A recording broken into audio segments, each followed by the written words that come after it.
오늘 복음서 본문인 누가복음 23장에 보면 골고다 언덕으로 유명한 해굴이라는 곳에서 벌어진 사건이 기록되어 있습니다.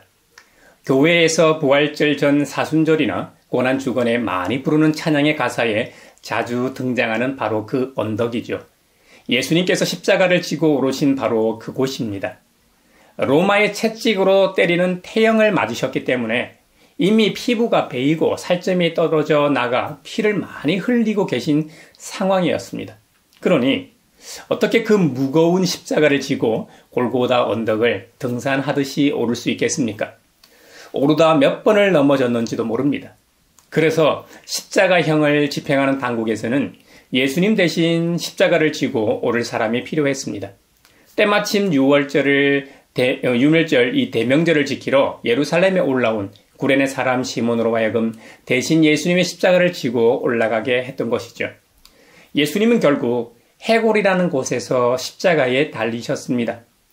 이 장면 역시 우리는 그림 언어로 표현되어 있는 성경을 통해서도 생생하게 느낄 수 있지만 영화로도 많이 만들어졌기 때문에 우리는 이 장면을 너무나 잘 알고 있습니다. 그런데 말이죠. 우리는 여기서 보통의 인간에게서는 볼 수 없는 장면을 목격하게 됩니다. 예수님은 잘못한 게 없습니다. 분명히 병에 걸려 오랫동안 고생하는 사람들을 고쳐주셔서 그들의 오랜 투병 생활에서 자유를 얻게 해주신 일밖에 없습니다. 귀신 때문에 힘들어하는 이들을 그 불행으로부터 자유를 주셨을 뿐입니다. 그들이 배고프면 하늘의 능력으로 먹여주셨을 뿐입니다. 상을 줘도 시원찮을 일인데 오히려 십자가에 죽이는 상황입니다. 그러니 예수님 입장에서는 얼마나 억울합니까?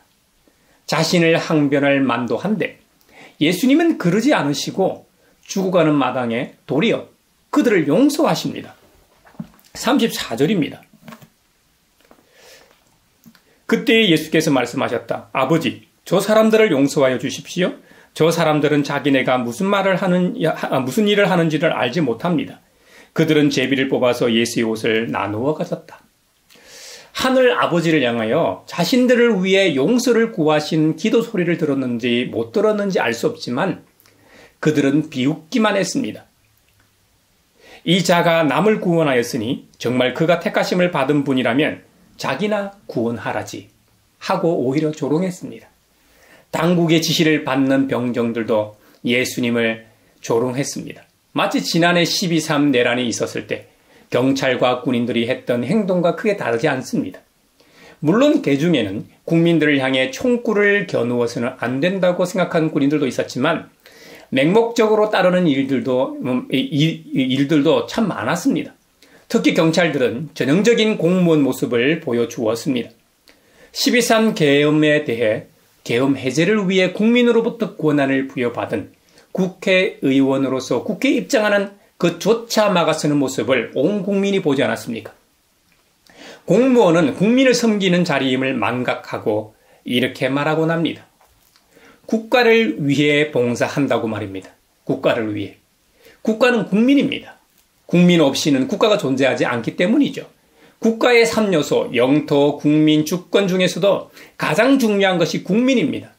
사람 없이 땅이 있으면 뭐합니까? 내부적으로 자치권이 있고 외부적으로 독립적인 행동을 할 수 있다고 해도 사람이 없으면 그건 역시 무슨 소용이 있습니까? 하지만 땅도 없고 주권도 없지만 사람에 의해서 땅을 찾은 민족도 있고 나라를 빼앗겼다가 다시 주권을 되찾은 사례도 있습니다. 하지만 사람이 없으면 아무것도 할 수 없기 때문에 국가의 구성 3요소 중에서도 단연 으뜸은 국민입니다. 그럼에도 한 줌밖에 안 되는 권력에게 충성하는 공무원들이 너무나 많습니다. 지금도 내란 재판을 보면 한심하기 짝이 없습니다. 자신의 잘못을 뉘우치는 고위 공무원이 거의 없습니다. 극소수만이 자신의 잘못을 인정하고 있죠. 앞서 국회의원의 출입을 막은 경찰 병력을 예로 들었었는데요. 만약 그들의 하는 일이 성공했다면 오늘 본문에 나오는 병전들처럼 함께 조롱했을 겁니다. 무용담을 나누었을 겁니다. 그 모든 일들이 실패했기 때문에 조용하고 있을 뿐이죠. 이들은 사건의 기억이 사라져 가면 또다시 고개를 쳐들게 뻔합니다. 2000년 전 골고다 언덕에서는 그들의 힘과 권력이 지속되었습니다. 그래서 십자가형을 집행하던 이 병정들도 예수님을 조롱했던 겁니다. 그들은 십자가에 매달린 예수님께 가까이 가서 예수님께 신 포도주를 들이대면서 말이죠. 이렇게 말합니다. 네가 유대인의 왕이라면 니나 구원하여 보아라.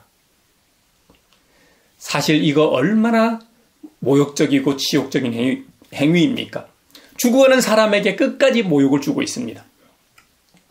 네 스스로 말한 대로 네가 진짜 유대인의 왕이면 너부터 구원해 보라는 겁니다. 실제로 예수님께서 매달린 십자가 위에는 이는 유대인의 왕이다 라고 쓴 죄패가 붙어 있었습니다. 병정들이 예수님을 모욕하는 장면에서 성경에 기록된 내용에는 다음 씬으로 넘어갑니다. 이번에는 예수님과 함께 십자가형에 처해진 다른 죄수 2명이 있었습니다. 예수님과 함께 십자가에 달려있는 죄수 가운데 하나도 예수님을 모욕합니다. 너는 그리스도가 아니냐? 너와 우리를 구원하여 보아라. 그 말을 듣던 다른 죄수가 말합니다. 40절입니다. 똑같은 처형을 받고 있는 주제에 너는 하나님이 두렵지도 않으냐? 우리야 나나 우리가 저지른 일 때문에 그에 마땅한 벌을 받고 있으니 당연하지만 이분은 아무것도 잘못한 일이 없다고 말입니다. 당시 최고의 사형 제도로 사형 집행이 이루어질 정도면 정말 극악무도한 죄수였을 겁니다. 그런데도 두 죄수 중 하나는 양심이 살아있었던 모양입니다. 양심이 있는 그 죄수는 이번에는 예수님께 이렇게 말합니다. 예수님, 주님이 주님의 나라에 들어가실 때에 나를 기억해 주십시오. 누가복음의 저자 누가는 예수님의 좌우 십자가에 달린 2사람을 대조함으로써 같은 내용을 다른 방식으로 설명하고 있습니다. 한 사람은 비웃었지만 다른 한 사람은 누가의 견해를 대변합니다. 예수님은 결백한데도 불구하고 죄수들처럼 반역자나 강도, 범죄자에게나 어울리는 처형을 당하고 계십니다. 예수님은 반란 지도자가 아니셨습니다. 예수님은 평화와 회개, 이스라엘과 열방을 화해시키는 하나님 나라가 그분의 사명이었습니다. 그럼에도 불구하고 당국 입장에서는 위협이 되었을 겁니다. 혈기왕성한 젊은이, 무차별 폭력과 폭행을 위해서라면 물불 가리지 않는 선동가들이 많았습니다. 예루살렘에 그런 그들이 존재할 경우에 무슨 일이 벌어질지 모르기 때문이죠. 로마 제국 입장에서는 나름대로 팍스 로마, 즉 평화가 지속되고 있는데 그 평화가 깨질까봐 걱정했던 것이죠. 또 당시 이스라엘의 왕이나 귀족, 기득권층 입장에서는 이 예수라는 갈릴리 사람이 자신들을 대신해 독립이라도 쟁취한다면 자신들의 입장이 곤란해졌을 겁니다. 그래서 제거 대상이 되었던 것이죠. 그러니까 로마 제국이나 이스라엘 기득권층 입장에서는 공통적으로 반군 지도자로서 무슨 일을 벌일까봐 걱정되어 사전에 제거했던 것인지도 모릅니다.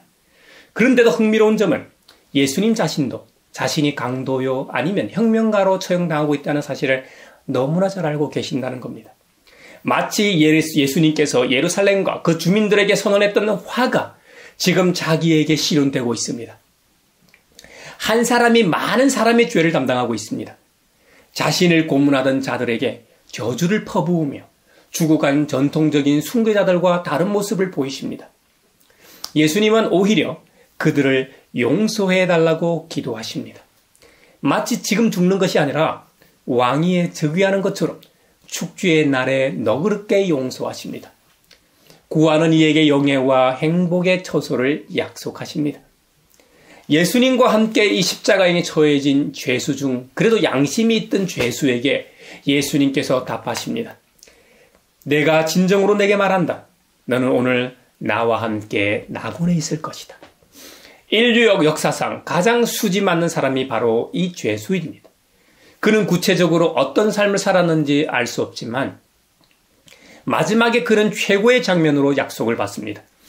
그가 혹 일평생 강도로 살았던, 민족의 반역자로 살았던, 혁명가로 살았던 그것과는 상관없이 그는 예수님과 함께 손잡고 낙원에 가는 축복을 받았습니다. 유대교 사상에서 낙원이라는 것이 반드시 마지막 안식처는 아니었습니다. 오히려 부활하여 새 생명을 받기 전에 누리는 쉼과 회복의 장소였습니다. 그렇다고 하더라도 이 죄수는 최고의 복을 누린 사람이면 틀림없습니다. 그렇다면 예수님은 왜 이렇게 하셨을까요? 본인은 분명 결백하신 분입니다. 십자가형에 죽을 뿐이 아닙니다. 상을 받아도 시원찮을 상황입니다. 그런데도 십자가에서 죽어야만 하셨을까요? 골로새서 1장에 보면 예수님 그분이 누구신지, 예수님이 하신 일은 무엇인지 사도 바울이 설명하고 있습니다. 예수님은 보이지 않는 하나님의 형상이라고 선언합니다. 형상, 하나님의 형상. 사도 바울은 왜 그냥 하나님의 형상이라고 표현해도 될 텐데 왜 굳이 보이지 않는 하나님의 형상이라고 표현했을까요? 유대인에게 있어 하나님의 존재는 눈에 보이지 않는 것이라는 중요한 규정 때문입니다. 여러분, 모세 오경인 출애굽기 33장에 이런 내용이 등장합니다. 모세가 시내산에 올라가서 하나님을 만나지 않습니까? 거기서 모세는 주님의 영광을 보여주십시오 하고 간청합니다. 하나님께서는 모세의 간청을 들어주십니다. 하지만 직접 하나님을 보지는 못하게 하십니다. 출애굽기 33장 20절에 보면 이렇게 하나님께서 말씀하십니다. 그러나 내가 너에게 나의 얼굴은 보이지 않겠다. 나를 본 사람은 아무도 살 수 없기 때문이다. 그렇기 때문에 그렇게 말씀하신 후에 하나님께서는 당신의 손바닥으로 모세가 죽지 않게 가리시고 지나가십니다. 하나님께서 거의 다 지나가시고 등 쪽만 보이게 주님의 손바닥을 거두어 모세가 하나님의 등을 볼 수 있게 하십니다. 결국 모세는 하나님의 얼굴을 볼 수는 없었죠. 아마도 이 유래 때문에 유대인들에게 있어 하나님은 보이지 않는 분으로 여겨졌던 것이죠. 다른 이방 종교들에서는 자기들이 믿는 신을 형상화하여 가시적인 존재로 드러냅니다. 하지만 하나님께서는 어떤 경우에도 하나님 자신을 위해 형상을 만들지 말라고 십계명에 명하고 계십니다. 그래서 전통적으로 유대인들은 하나님을 형상화하지 않았습니다. 타락해 형상화할 때마다 하나님으로부터 심판을 받았습니다. 직접 혹은 간접적으로 심판을 받았죠. 금송아지를 만들었을 때 어떤 일이 벌어졌습니까?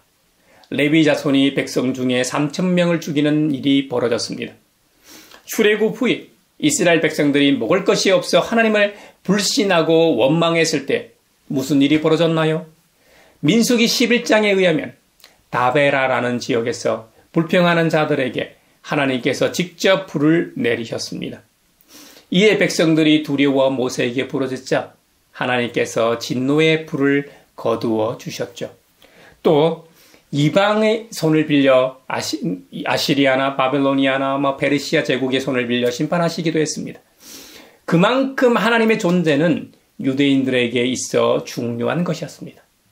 특히 눈에 보이지 않더라도 반드시 존재하시는 분, 우리와 함께 하시는 분으로 여겨졌습니다. 이것을 의식했기 때문에 사도 바울도 그냥 하나님의 형상이 아니라 보이지 않는 하나님의 형상이라고 표현했던 것입니다. 그렇다면 누가 보이지 않는 하나님의 형상이라는 말인가요? 네, 우리가 믿는 예수 그리스도.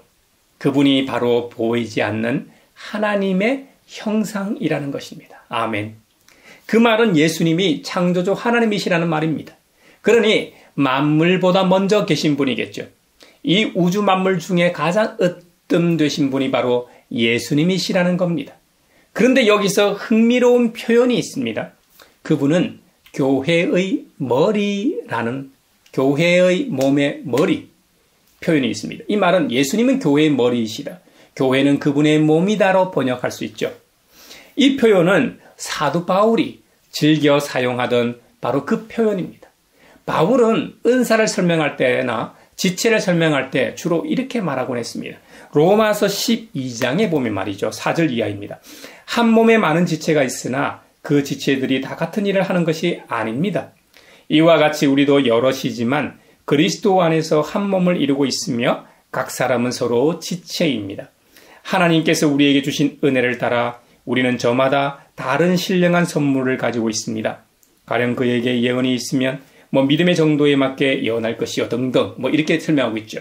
고린도전서 12장에도 보면 말이죠. 12절입니다.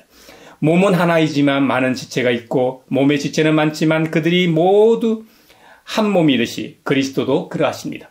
우리는 유대 사람이나 그리스 사람이든지 종이든지 자유이든지 모두 한 성령으로 세례를 받아서 한 몸이 되었고 또 모두 한 성령을 마시게 되었습니다. 몸은 하나의 지체로 되어 있는 것이 아니라 여러 지체로 되어 있습니다. 여러분, 하나만 더 보면 에베소서 1장에 보면 말이죠. 하나님께서는 만물을 그리스도 발 아래 굴복시키시고 그분을 만물 위에 교회의 머리로 삼으셨다고 기록되어 있습니다. 교회는 그리스도의 몸이요 만물 안에서 만물을 충만하게 하시는 분의 충만이라고 기록하고 있습니다. 왜 예수님이 교회의 머리이신지 아시겠죠? 그리고 우리가 왜 주님의 몸인지 성경에 규정하고 있기 때문입니다. 하나님께서 한 성령으로 말미암아 모든 믿는 그리스도인들을 교회의 한 지체로 교회의 일부가 되게 하셨기 때문입니다. 우리 모두는 교회의 머리 되신 예수님의 몸으로 하나입니다. 할렐루야. 그러니 우리 모두 교회를 사랑합시다. 신앙생활 하다 보면 때론 힘들고 어렵고 실망하기도 하고 절망할 때도 있기 마련입니다. 하지만 본질적으로 우리는 그리스도 예수님 안에서 하나라는 사실은 변하지 않습니다. 우리 모두는 한 성령님으로 말미암아 영적으로 하나라는 사실입니다. 우리가 각자의 견해와 입장 차이 때문에 때론 논쟁하고 심지어 싸우고 분열한다고 해도 그건 지상에서의 일입니다. 우리가 아무리 세속적인 모습을 보인다고 해도 본질적으로 우리는 하나라는 사실입니다. 하나. 하나님께서 한번 하라고 인정하셨다면 우리는 하나입니다. 이건 이혼한다고 갈라설 수도 없습니다. 하나님께서 너는 교회의 일부가 아니다라고 하셔야만 아닌 겁니다. 사실 우리가 그걸 100% 확신할 수 없다면 우리는 그리스도 안에서 끝까지 인내하고 참으며 서로 용납하고 용서하고 관용해야 합니다. 이것이 그리스도의 사랑을 받은 자로서 해야 할 마땅한 일이 아니겠는지요. 서로 화해하고 서로 평화를 누리는 것이 바로 우리 예수님께서 하신 일입니다. 골로새서 1장에서는 주님의 몸된 교회의 머리로서 예수님께서 하신 일입니다. 20절입니다. 그분의 십자가의 피로 평화를 이루셔서 그분으로 말미암아 만물을 곧 땅에 있는 것들이나 하늘에 있는 것들이나 다 자기와 기꺼이 화해시키셨습니다. 할렐루야. 우리는 예수님의 보혈의 피 자체를 생각하고 은혜를 받을 때가 있습니다. 하지만 예수님의 피 자체가 중요한 것이 아닙니다. 그 이전에 줄곧 언급했던 하나님의 아들 예수님이 중요합니다. 만물의 주인이신 예수님으로 말미암은 구속적 행위가 중요한 것입니다. 이를 강조하고 있는 구절이 있죠. 예수님께서 성육신 하셔서 십자가상에서 흘리신 피는 하나님께서 온전한 구속의 제사를 드리시는 행위를 상징하는 것입니다. 그것은 구약시대의 일시적인 구속을 위한 반복적인 동물의 피 흘림과는 대조되는 완전한 대속 행위였습니다. 단 한 번으로 완전하고도 영원한 대속을 이루셨다는 상징적 의미입니다. 다시 한번 말씀드리지만 만물의 주인 되신 예수 그리스도를 통해서만 이루어질 수 있는 행위입니다. 예수님의 피가 중요한 것이 아니라 예수님 자체가 그리스도이시기 때문에 가능하다는 말입니다. 예레미야 선지자는 이 예수님을 가리켜 주님은 우리의 구원이시다. 주님은 우리의 구원이시다라고 불렀습니다. 다윗에게서 의로운 가지가 하나 돋아나 세상에 공평과 정의를 실현할 것이라고 예언했습니다. 이 얼마나 적절한 표현입니까? 우리 예수님은 우리의 유일한 구원자이십니다. 아멘이십니까? 그분은 세상의 그 어떤 법이나 사상이나 철학으로도 주지 못하는 공평과 정의를 실현하실 겁니다. 그 옛날에 비해 오늘날 철학이 얼마나 발달했습니까? 법도 얼마나 보완되고 잘 제정되어 있습니까? 하지만 그럼에도 불구하고 이 세상은 공평하지 않습니다. 이 세상은 정의로운 세상이 아닙니다. 세상의 평화는 인간이 만드는 것이 아닙니다. 이 세상을 창조하신 분만이 진정한 공평과 정의를 실현할 수 있습니다. 창조주 하나님만이 평화로운 세상을 가져오실 수 있습니다. 이 시작을 알리는 것이 바로 복음입니다. 복음. 그래서 화평을 이루실 수 있었던 것입니다. 예수님의 십자가의 평화는 2000년 전의 사람들만을 위한 평화의 행위가 아닙니다. 완전하고도 영원한 영속성을 가지는 화평의 행위입니다. 지금까지 이어져 왔던 것처럼 앞으로도 지속적으로 이루어지고 있는 하늘의 평화입니다. 예수님께서 하나님과 인간 사이의 평화를 가져오심으로 그 일을 하나님께서 매우 기뻐하십니다. 하나님께서는 이 평화의 일을 이제는 우리가 하길 원하십니다. 바로 저와 여러분이 말이죠. 예수님의 십자가로 인한 평화가 우리에게 평화를 가져왔습니다. 이제는 우리가 복음의 메시지를 전하는 복음의 발이 되기를 원하십니다. 복음의 손이 되는 우리를 통해 하늘의 평화는 오늘 지금 이 자리에서도, 그리고 우리의 가정에서도, 우리의 직장에서도, 우리가 가는 곳마다, 우리가 밟는 땅마다 하늘의 평화가 이루어질 것입니다. 할렐루야.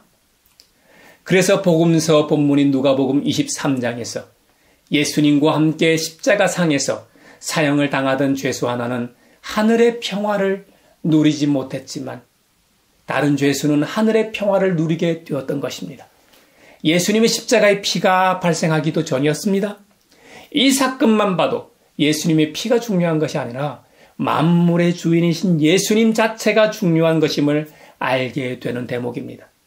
우리도 예수님처럼 하늘의 평화를 전하는 사람으로서 화목하는 자라면 우리의 일상에서 이런 기적이 일상이 되리라 저는 믿습니다. 사랑하는 믿음의 형제자매 여러분, 이번 한 주간도 이 주님과 함께 또한 세상을 더 하나님이 기뻐하시는 하나님의 나라로 만들어가는 저와 여러분이 되기를 바랍니다.